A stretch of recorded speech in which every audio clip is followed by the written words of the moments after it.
এরপরে আমরা যৌবনে যাই, আর যৌবনে গিয়ে আমরা আমাদের নিজেদেরকেই বিশ্বের সবকিছু মনে করি, দুনিয়ার সবকিছু আমরাই।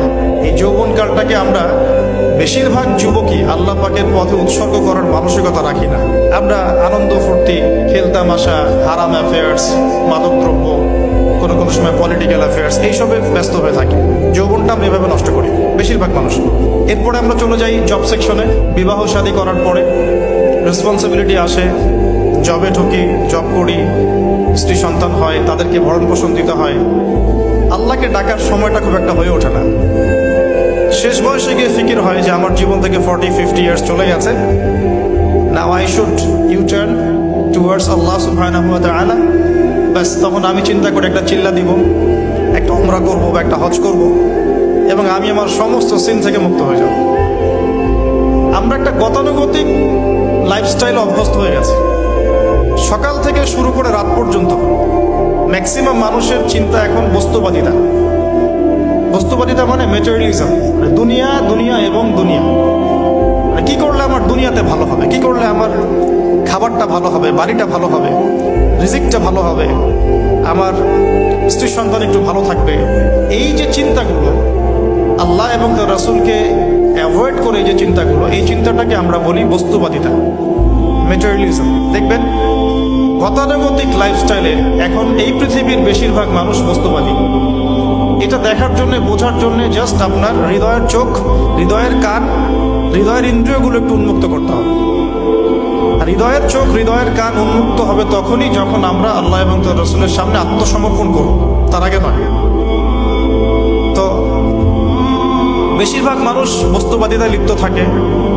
আবার দেখি কিছু মানুষের সারাদিন ফিকির একটাই, পলিটিক্স, পলিটিক্যাল অ্যাফেয়ার্স, পলিটিক্স, কীভাবে পলিটিক্স করবো, কীভাবে অপোজিশনকে ডমিনেট করা যায়, কি করলে তার ক্ষতি করা যাবে, কি করলে তাকে ওভারটেক করে আমি সামনে যেতে পারবো।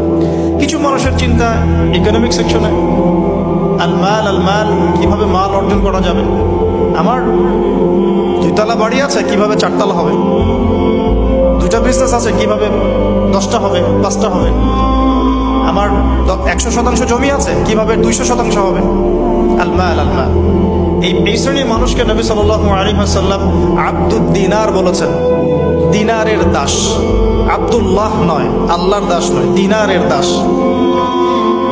আরো কিছু মানুষ আছে, আমরা এখন সায়েন্স এবং টেকনোলজির অগ্রগতির খোরা অজুহাত তুলে সরাসরি আল্লাহকে ডিনাই করে ফেলছি, এবং এই মতাদর্শ সমাজে বাস্তবায়নের চেষ্টাও করছে।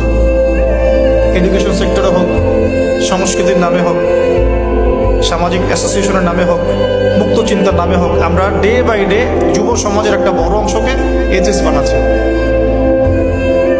আবার কিছু মানুষ সারাদিন সংস্কৃতি নিয়ে পড়ে আছে, গান বাজনা, নাট্য, কলা ইত্যাদি ইত্যাদি।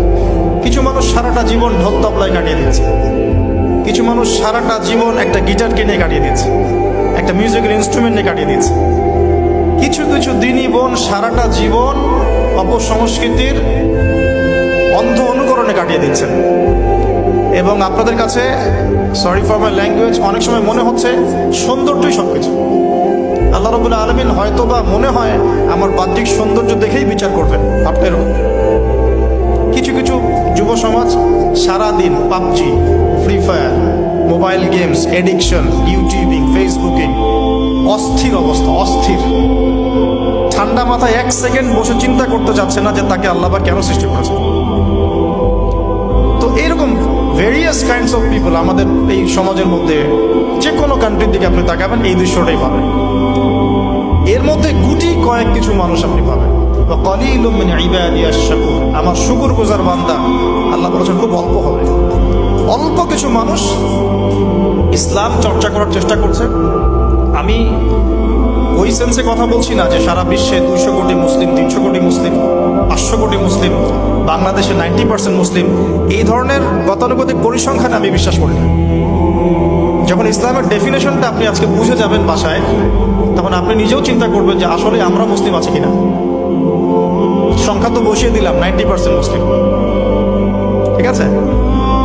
তো গুটি কয়েক কিছু মানুষ আল্লাহর পরোয়া করেন, তার রাসূলের পরোয়া করেন, তার কিতাবের প্রতি সম্মান প্রদর্শন করেন।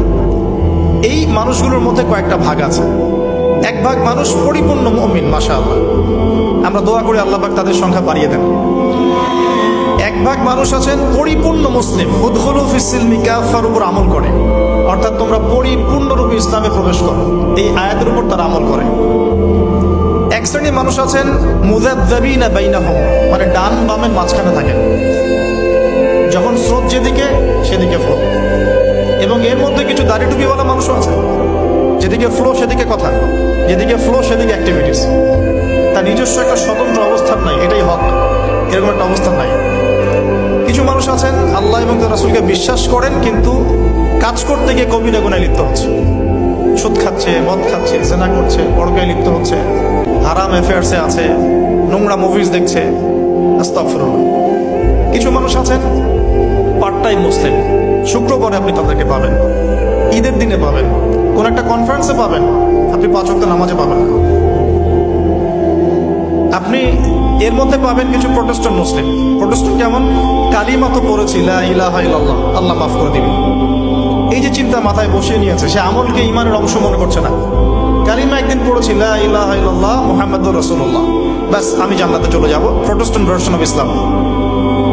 এরকম অনেক ভার্সন আছে ইসলামের মধ্যেই।